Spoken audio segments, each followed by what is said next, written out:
Hello, everyone. It's a gorgeous, gorgeous Monday here in Marietta, Ohio. I had a very busy weekend. Today is absolutely gorgeous. It's in the mid-70s, low humidity, there's a cool breeze, and after nearly 2 weeks of mid-90s, high 90s, over 100 heat index, this is just beautiful weather. But the heat is coming back tomorrow. I was scheduled to leave this afternoon for 2 nights of camping locally at one of the Ohio state parks, and I just got so inspired by the great weather that I decided to stay home and do stuff around the house. So I've spent the day doing laundry and cleaning windows and more importantly, working in the wine cellar, reorganizing the wine cellar, kind of taking a visual inventory. And I realize that I need lots more Zinfandels. I'm pretty flush on everything but Zins, so I need to buy some of those. I also want to tell you that I went to a winery yesterday. We have a winery in nearby Parkersburg, and I have done West Virginia wines before, and they're generally not very good, to be honest with you. But I've had good reports from people who have been there. So we decided to go there yesterday and taste some wines, and if we scored lunch there, that would be great. We didn't know if they even served lunch. Well, I ended up tasting about 7 or 8 different wines. I brought 6 bottles home with me. I would say that the wines are okay. They're nothing outstanding, of course, but I did want to support the local economy and the local vineyards, so I bought 6 bottles. I did have a nice discussion with the owner, the winemaker. We chatted at length for about 20-25 minutes until other people started coming in, so he had to leave and work with them.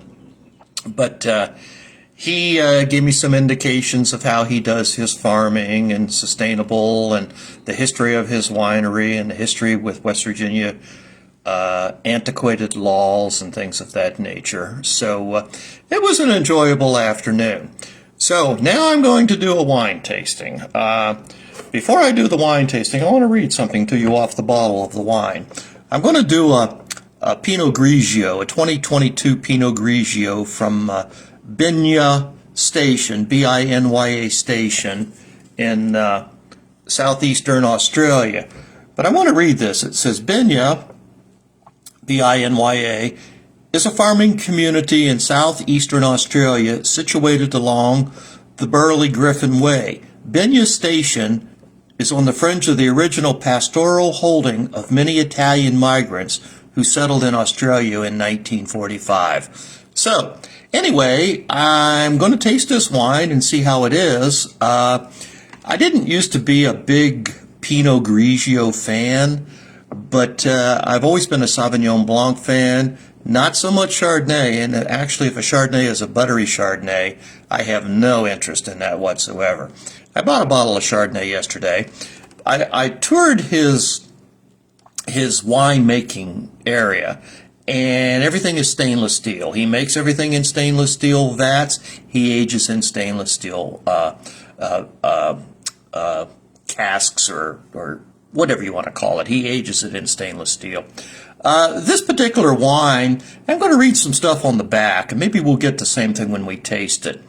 It says that this wine is light straw in color with a pungent nose. Nose, of course, is the aroma of pear and lemon citrus. The palate is crisp with flavors of green apple and pear with hints of fresh lychee. Lychee is a nut that's pretty much tropical. I've eaten them before. The finish is soft and refreshing with a lively acid backbone, but best enjoyed with. All right, so now we've been prejudiced about what we're going to taste and smell, but we're going to do it anyway. Okay, so I had posted earlier that I was looking for people to make suggestions for tastings tonight. I got nothing back, so that's why I decided to do the Binya Station. Tomorrow when I do a taste, well, I've been struggling with the leaves on the trees interfecting my Starlink, and I just lost the connection. It was off for 10, 15, 20 seconds. So I will continue on. So anyway, if I get time to do a tasting tomorrow night, I'm going to do one from the local West Virginia wines that I bought yesterday. I made a comment that I had visited that winery, and a dear friend of mine who lives in the area said that she likes their wines, and she said her favorite is Tuxedo Red. I don't remember what grape that was. I think it's a Cabernet Sauvignon and a Norbert grape, which is a Cornell University hybrid cloned vine.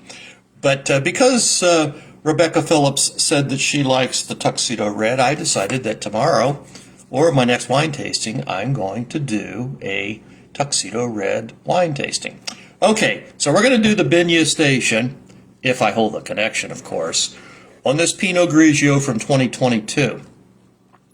Remember, a 2022 in the Southern Hemisphere is actually a 2023 here. That's just the way that they do it. So, they harvest in March and April. We harvest in September, October. So they're generally a year off as far as the actual date of the vintage. All right, so let's start with the aroma. Well, first of all right, Wayne's going to agree. It's definitely got a straw color on that. There's no question about it. Clarity is perfect, as I would have expected. Legs are good. Legs are very good, actually, which indicates it's a balanced wine. It's well made. I read an article, or I listened to a podcast just a couple of days ago, and it said that the legs indicate the level of alcohol. I had heard that a long time ago. I've also heard that it does not indicate the level of alcohol, but it indicates the level of, it's called, obviously, it's the viscosity. So regardless, one way or the other, it has nice legs, which to me indicates that it's a well-made wine with adequate alcohol. Let's leave it at that. All right, so we know from the appearance, it's straw-colored, it has legs, pretty decent alcohol. By the way, I never checked to see what the wine alcohol is in this Binya station. It is 12%, which is about average. Okay, so let's get into the tasting again. Mark, I'm glad you made a live one. I love that. And by the way, you and Pam got to keep those wine tastings coming. Those are fantastic. I do appreciate it. All right, so it's supposedly supposed to smell like lemon and green apples, I believe it said. There is no question it's lemon, and there's also no question that there is green apples in the nose or in the bouquet of this wine. Probably green apples is stronger than the lemon, from what I've detected, as best as this old gigantic Riley nose can determine. All right, so yes, Mark, I know you guys are having fun. You guys are doing great. You're doing a lot of camping. Mark is posting notes on here as I'm doing this this podcast, and I'm reading his notes.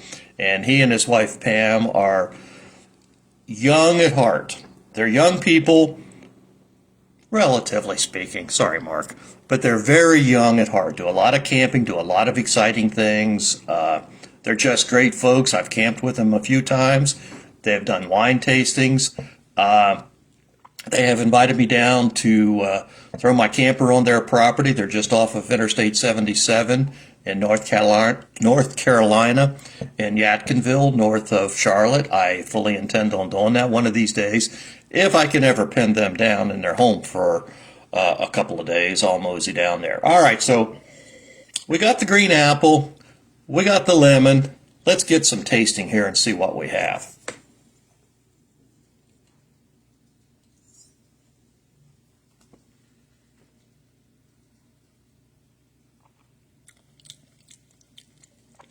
No lemon, none whatsoever.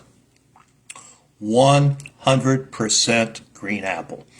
It's almost like drinking green apple juice. I mean, it is just absolutely a different taste of wine. I don't know that I've ever tasted a wine that's quite this green apple-y. Is that a word, green apple-y? Quite this green apple-y on the palate, but it covered the entire palate. I hit it first on the front of the palate, where you pick up a lot of the tartness in the wine. That's all the sweet area.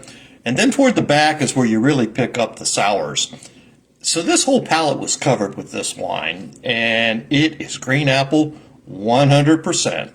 I got no lychee nuts. I got no floral notes of tastes. I got no lemon in the taste. I got 100% green apple.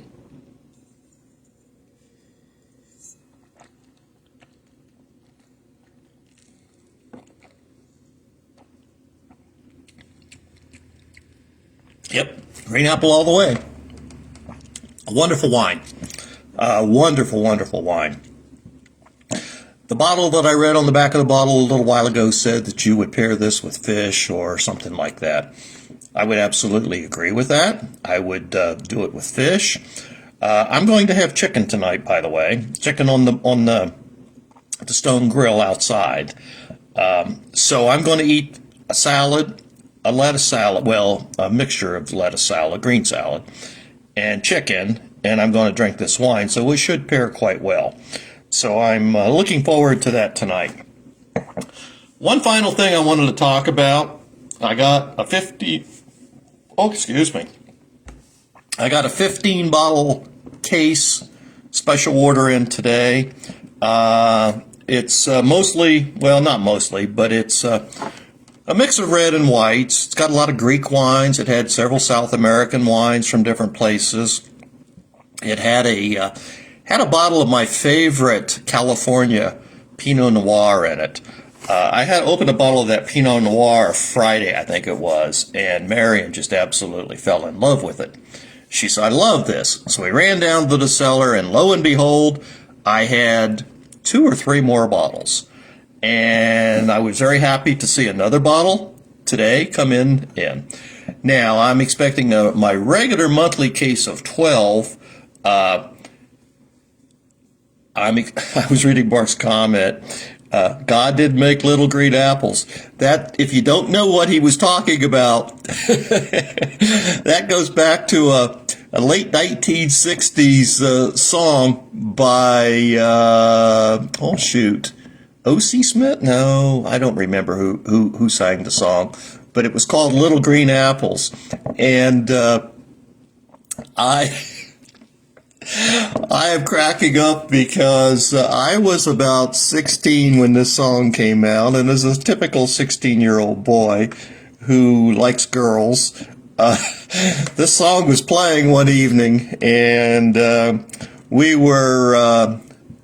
had both lied and told our parents that we were staying at our friend's house, and we ended up putting a tent up on Governor's Island out in the field.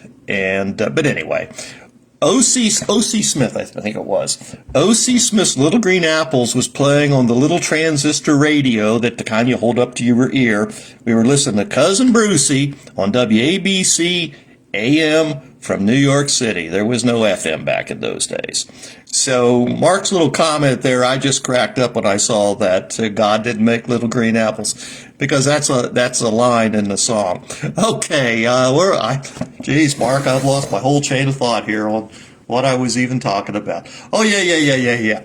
So my wines that I got today, I had some from South America. I had some from Greece. I had some from Australia. But I had that California Pinot Noir. It's called unoaked. No, it's not called unoaked. It's unearthed, or I don't remember. I'll have to do a tasting on it pretty soon. But I was very pleased to see that I got another bottle in. So I have maybe 3 or 4 bottles downstairs. I forget. I got to get off of here before I get into trouble. Mark, you're going to get me in trouble, buddy. So anyway, I'm sad. Marion's leaving for Seattle tomorrow. She's flying out tomorrow afternoon, I think, and she's taking her 2 sons, adult sons, and their families over to Seattle for the 4th of July weekend. So she won't be back until sometime next week.